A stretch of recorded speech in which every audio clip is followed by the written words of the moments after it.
One of the best parts of this hobby is discovering small fountain pen makers who do amazing work. In this video I'm going to show you 4 of my favorites.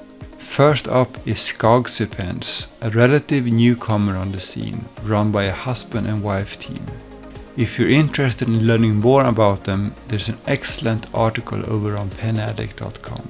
Skogsy is probably best known for its micarta pens, which tend to sell out fast at US pen shows. But the pen I want to highlight is this low volume eyedropper, as Skogsy calls it. An eyedropper fill pen is simply a pen that you fill directly using a dropper or syringe. Eyedropper fill pens are fun because you can see the ink sloshing around in the barrel. The problem with eyedropper filled pens is that they can burp and cause an inky mess, often due to air pressure changes from the warmth of your hand as you write. Also, they usually hold a lot of ink, which is great in theory. I don't know about you, but I sometimes get bored with an ink before I even finish writing a quick brown fox. So chances are that most of that ink ends up in the sink instead of in a journal. This low volume eyedropper solves both problems. As the name suggests, the ink chamber is smaller and more insulated as the barrel is thicker.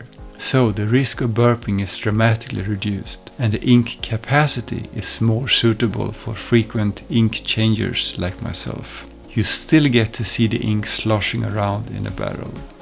It's a brilliantly simple idea, well executed, and the pen just oozes quality. Next up we have another US pen maker, Hooligan Pens in Georgia. Hooligan is just one person, Tim Cullen. He started making pens back in 2009 and has become known for, among other things, his metal work like engravings and overlays. Here we have one of Hooligan's pens. Take a look at the engraving on this clip. The level of detail is impressive. It gets even better when you uncap the pen. The nib is hand engraved as well, but that's not the best part. The entire nib is handmade by Hooligan. The material he uses is something called continuum, I believe, and it's an alloy of silver and palladium. The writing experience is quite unique. While it doesn't have the bounce and snapback of gold, it's also not stiff like steel. Instead, it has this hard to describe cushioned feel that is really quite pleasant. And just like with Skogsy, the whole pen is just very well made. If you want to know more about Hooligan, there's another post over at penaddict.com which I will link to. The next pen I want to talk about is from Kyuseido, and I may be a bit biased here because Kyuseido is run by my friend and podcast co-host CY. Kyuseido's first model was this Kakari FS, a titanium pen with a gold nib and a rather interesting filling system called a pump piston filler. With a standard piston filler, the piston unit takes up a lot of space in the barrel, even when fully retracted. With this pump piston, you move this much smaller piston unit to the end of the barrel, lock it into position and then dislodge the rod. This might sound a lot like Konid's bulk filler, and it is similar, but there are differences. On Konid's system, the piston unit locks to the barrel end with a hook, and the piston rod and top of the piston unit are threaded. On Kyuseido's system, it's the other way around. The barrel and bottom of the piston unit are threaded, and the rod attaches to the unit with a hook on the top side. Also on the Kyuseido pen, the piston is noticeably stiffer. That's by design. The benefit is that you can disengage the rod anywhere in the barrel. If you are a serial ink changer like me, you might just want this much ink. Also, this keeps the pen from feeling back-weighted. Then there's the nib.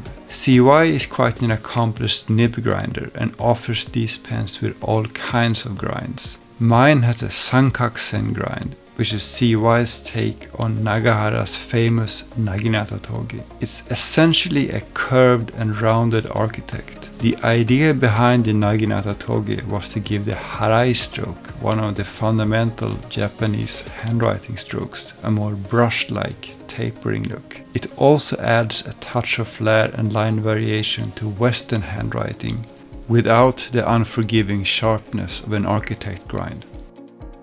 The final pen maker I want to talk about is Hakase, based in Tottori in Japan.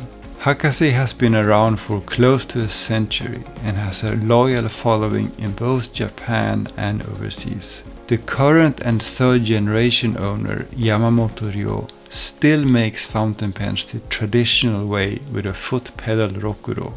Pens are made from ebonite, celluloid and more exotic materials like buffalo horn.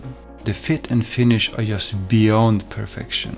The polish, threading, and just how well it posts. One interesting thing about Hakase is its nibs. This particular nib is a Pilot size 15 but with a custom Hakase imprint. Pilot famously doesn't do OEM nib manufacturing, unlike Sailor. You can't order nibs from Pilot. While some pen makers do offer pens with Pilot nibs, they actually have to go and buy the whole pens and just take the nib. Hakase is, to my knowledge, the only exception.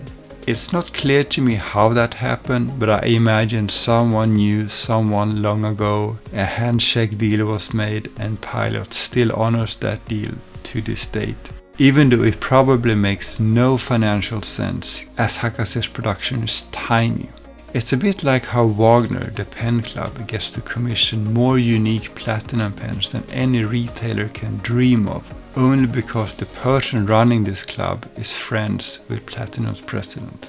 So these are some of my favorite pen makers. Let me know in the comments if there's any small pen maker you'd recommend, and please subscribe and leave a thumbs up if you want to see more content like this. Thanks for watching.